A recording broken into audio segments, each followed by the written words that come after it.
Hi friends, welcome to my channel. ఈరోజు video చాలా ఈజీగా టేస్టీగా చేసుకునే కొత్తిమీర టమాటా చట్నీ అండి. ఇది ఇడ్లీలోకి, దోశలోకి, బజ్జీలోకి ఇలా ఏ టిఫిన్లోకైనా సరే చాలా రుచిగా ఉంటుంది. నేను ఎప్పుడు కూడా ఇంట్లో ఈ విధంగానే చేస్తానండి. మా ఇంట్లో బాగా ఇష్టపడతారు. నేనైతే ఈరోజు పండు మిర్చి టమాటా కొత్తిమీర చట్నీ చేస్తున్నాను. ప్లీజ్ ఈ వీడియో స్కిప్ చేయకుండా లాస్ట్ వరకు చూడండి. అప్పుడు మీరు ట్రై చేసినప్పుడు మీకు బాగా అర్థమవుతుంది, పర్ఫెక్ట్గా వస్తుందండి. ఇక్కడైతే నేను టమాటాని కొత్తిమీరని వాష్ చేసి ఇలా చిన్న ముక్కలుగా కట్ చేసి పెట్టుకున్నాను. ఈ టమాటా కొత్తిమీర పచ్చడి చాలా బాగుంటుందండి. టిఫిన్స్లోకి సూపర్గా ఉంటుంది.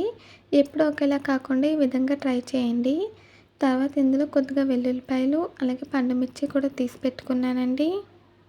మీరు కనుక ఫస్ట్ టైం మా ఛానల్ చూస్తున్నట్టయితే ప్లీజ్ లైక్, షేర్, సబ్స్క్రైబ్ చేయండి. ఇప్పుడైతే మన చట్నీ తయారీ విధానం చూసేద్దాము. ముందుగా ఒక ప్యాన్ పెట్టి ఆయిల్ వేయాలి. ఆయిల్ హీట్ అయ్యాక ఇందులోకి మనం కొద్దిగా వెల్లుల్లిపాయలు వేసుకోవాలండి. వేసి వేయించాలి. వెల్లుల్లిపాయలు హార్ట్కి చాలా మంచిదండి. మీరు కావాలంటే కొంచెం ఎక్కువ క్వాంటిటీ కూడా తీసుకోవచ్చు. తర్వాత ఇందులో పండుమిర్చి వేసానండి. మీరు కావాలంటే పచ్చిమిర్చి కూడా వేసుకోవచ్చు. ఇప్పుడైతే పండుమిర్చి కారానికి మనకి తగినంత తీసుకొని వేయించాలండి. ఇవి ఫ్రై అయిపోయినాయి. తర్వాత ఇందులోకి మనం కట్ చేసి పెట్టుకున్న టమాటా ముక్కలు కూడా వేసుకొని బాగా మగ్గించాలండి. ఇవి సాఫ్ట్గా అయ్యేంత వరకు కూడా మగ్గించాలి. మీడియం ఫ్లేమ్లో పెట్టుకొని ఫ్రై చేసుకుంటే సరిపోతుందండి. మధ్య మధ్యలో కలుపుకుంటూ ఫ్రై చేయాలి. తర్వాత ఇందులో కొద్దిగా జీలకర్ర వేసానండి. తర్వాత రుచికి సరిపడా ఉప్పు వేసేసాను. ఉప్పు వేసి ఫ్రై చేయడం వల్ల మనకి ఇది తొందరగా మగ్గిపోతుంది. మనకి టమాటాల్లోంచి ఆ రసము అలాగే ఉప్పులోంచి ఇలా వాటర్ వస్తుందండి. ఈ వాటర్ ద్వారా టమాటా సాఫ్ట్గా కుక్ అయిపోతుంది. తర్వాత ఇందులోకి కొద్దిగా చింతపండు వేసానండి. చింతపండు చిన్నది సరిపోతుంది.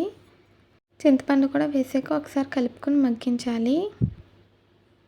ఈ చట్నీ హోటల్ స్టైల్ కన్నా సరే చాలా రుచిగా ఉంటుందండి. మనం చాలామంది బయట టిఫిన్స్ చట్నీ కోసమే తింటామండి. హోటల్లో టిఫిన్స్ అంటే చట్నీ కోసం. అంతే టేస్టీగా మనం ఇలా ఇంట్లోనే చేసుకోవచ్చండి. చాలా రుచిగా ఉంటుంది. ఇప్పుడైతే మనకి టమాటాలు సాఫ్ట్గా మగ్గిపోయాయండి. టమాటాలు ఒక 80% మగ్గిపోయాక తర్వాత ఇందులోకి కొత్తిమీర వేసుకొని మిగతా 20% కూడా మనం మగ్గించుకోవాలి. కొత్తిమీర మనకి తొందరగానే ఫ్రై అయిపోతుందండి. అందుకే చివరిగా వేసుకుంటే సరిపోతుంది. ఇప్పుడు మనకి ఇంకొంచెం మగ్గాలండి. ఇందులో ఉన్న వాటర్ అంతా పోయి మనకి లైట్గా ఆయిల్ సపరేట్ అవ్వాలి. అప్పుడు మనకి ఇది ఫ్రై అయిపోయినట్టండి. ఆయిల్ సపరేట్ అయ్యేంత వరకు వేస్తేనే చట్నీ ఎక్కువ టేస్టీగా ఉంటుంది.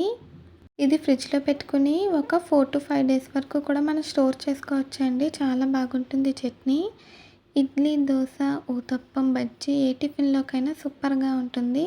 చూడండి ఫ్రెండ్స్, మనకు బాగా మగ్గిపోయిందండి. దగ్గరికి వచ్చేసింది. స్టవ్ ఆఫ్ చేసేసాను. ఇప్పుడు ఇది బాగా చల్లారాలి, కూల్ అయిపోవాలండి. ఇప్పుడైతే మీకు చల్లారిపోయాక చూపిస్తున్నాను. ఇప్పుడు చల్లారని కొత్తిమీర టమాటా మిశ్రమాన్ని మనం మిక్సీ జార్లో వేసుకుందాము. మిక్సీ జార్లో వేసి మూత పెట్టేసి మనం మిక్సీ పట్టుకోవాలండి.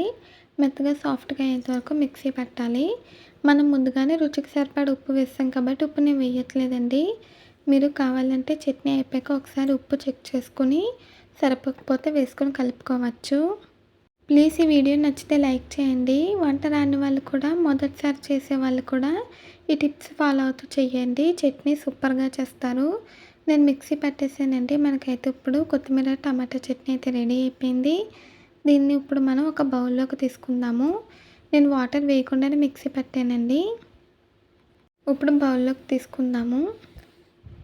ఇది కొంచెం చిక్కగా చేసుకుంటే మనకి రైస్లోకి కూడా కలుపుకొని తినొచ్చండి. చాలా బాగుంటుంది. అదే మనకి టిఫిన్స్లోకి అయితే కన్సిస్టెన్సీకి తగ్గట్టుగా కొంచెం వాటర్ వేసుకొని మిక్స్ చేసుకోవాలి.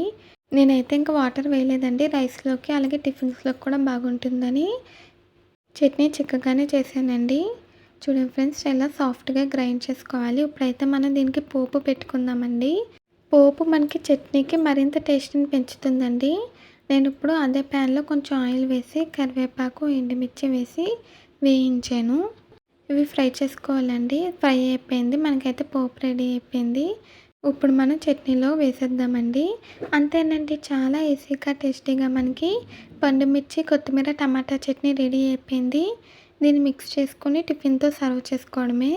ఏ టిఫిన్‌లోకైనా చాలా బాగుంటుందండి. ఒకసారి ట్రై చేయండి. అంతేనండి. ఈ పండుమిర్చి, కొత్తిమీర, టమాటా చట్నీ వీడియో మీకు నచ్చిందా అండి? నచ్చితే ట్రై చేస్తే ఎలా వచ్చిందో కామెంట్స్‌లో తెలియచేయండి. ఈ వీడియో నచ్చితే ప్లీజ్ లైక్ చేయండి, షేర్ చేయండి, సబ్స్క్రైబ్ చేయండి. అలాగే బెల్ ఐకాన్ క్లిక్ చేయండి. ఈ వీడియో నచ్చితే కామెంట్ చేయండి. ఈ వీడియో నచ్చితే మీ ఫ్రెండ్స్‌కి, రిలేటివ్స్‌కి షేర్ చేయండి. మళ్ళీ ఒక కొత్త వీడియోతో, కొత్త రెసిపీతో కలుద్దాం. Bye friends.